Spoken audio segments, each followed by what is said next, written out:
It's my time, not yours. My God.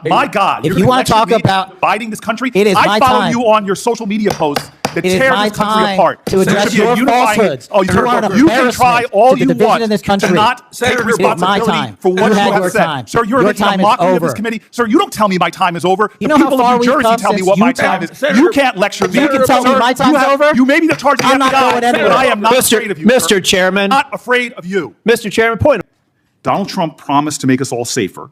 You have pushed out senior FBI agents with decades of knowledge and experience. In fact, this is the first time in FBI history that neither the director nor the deputy director have any experience with the FBI.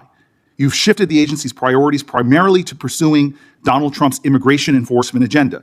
According to ICE data, the Cato Institute, which is a conservative think tank, found that 20% of all agents have been diverted from their work to assist ICE immigration enforcement. 20%. Part of this operation is the work of mass law enforcement who jump out of cars, snatch people off streets at churches, schools, and their jobs and hospitals. Have there been any FBI agents who investigate crimes against children that have been assigned to immigration enforcement, yes or no? The premise of what you say is entirely Have there been false. any FBI agents who investigate no. foreign domestic terrorism? You don't get to say America is not safer under this I am leadership. not saying America that. is You're safer making because of the work of the FBI. You're making a presumption doing. of premise. 4,700 children. Sir, We have seized 6,000 weapons and you are not 23,000 violent denying felons have that been FBI arrested. agents who investigate human trafficking have been reassigned to immigration enforcement. You are not denying that FBI agents who are on the task force that fight against Russian oligarchs have not been reassigned. Public Corrections Squad reassigned. People who defend children reassigned. You're not denying that. I've seen you FBI time and agents time don't again get reassigned. attack my colleagues' premises of questions as a way to not answer the question. So let me end with this. I believe you have made our country weaker and less safe. I believe that we are more vulnerable to a major event, and I pray to God it doesn't happen. You've gutted the Bureau of Institutional Knowledge and Expertise. You fired or pushed out seasoned FBI officials, many with more than 20 years of experience, and were working on cases that were critical. You've been purging thousands of serious law enforcement officials who spent their careers keeping us safe, only to lower hiring standards in order to find anyone to replace them.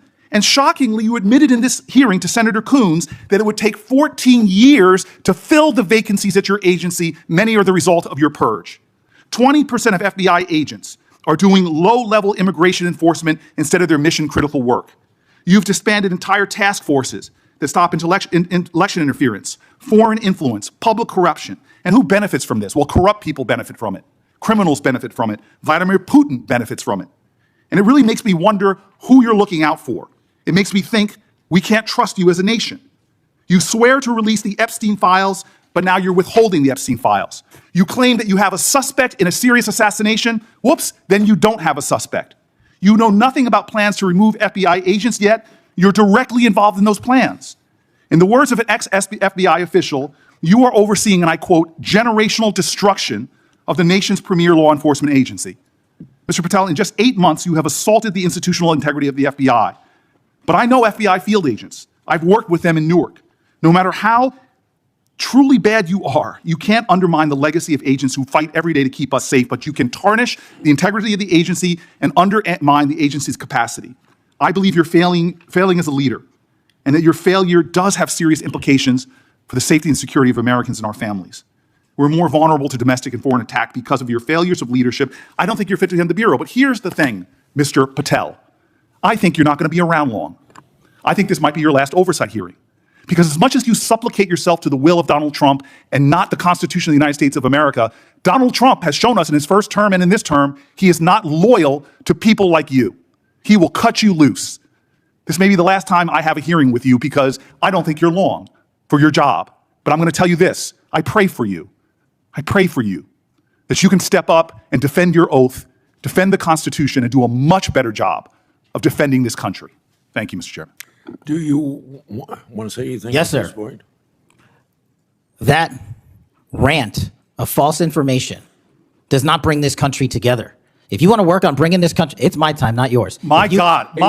If You're you want to gonna talk lecture me about dividing this country, it is I my follow time. you on your social media posts that It is tears my this country time apart. to There address should be a your unifying- falsehoods. Oh, You Senator are an Booker, you can try embarrassment all to the you division want in this country. to not take Senator, it is my responsibility time. for what You you had have your said. time. Sir, you're Your making a time is mockery of this over. committee. Sir, you don't tell me my time is over. You The know how people far of New we've Jersey come tell me since what my you time tell- is. Senator- You can't lecture me. You can tell me Sir, my time's you have- over? You may be the charge of the I'm not FBI, going but anywhere. I am not afraid of you, Mr. sir. Chairman, Not afraid of you. Mr. Chairman, point. What you just witnessed wasn't a normal exchange in a Senate hearing.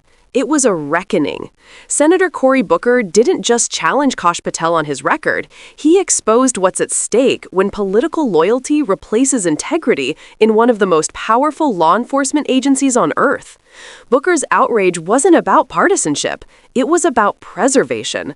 Preservation of trust, of truth, and of the very institution that protects Americans from abuse of power. Kash Patel, a man who once worked under Trump and now sits before Congress seeking to lead the FBI, has built his reputation not on upholding justice, but on undermining it. His career is riddled with efforts to shield Trump from accountability, to distort intelligence findings, and to weaponize government agencies against critics. So when Booker calls his potential leadership a generational destruction of the FBI, that's not hyperbole. That's history warning us in real time. Because here's the truth. The FBI's power doesn't come from guns or badges. It comes from legitimacy, from public confidence that its work is guided by law, not politics. Once that trust is shattered, it doesn't just damage an agency, it corrodes democracy itself. And that's why Booker's confrontation hit such a nerve. He's not just sparring with Patel, he's fighting for the soul of American law enforcement.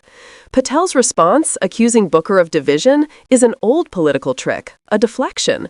It's the same tactic used whenever accountability threatens comfort.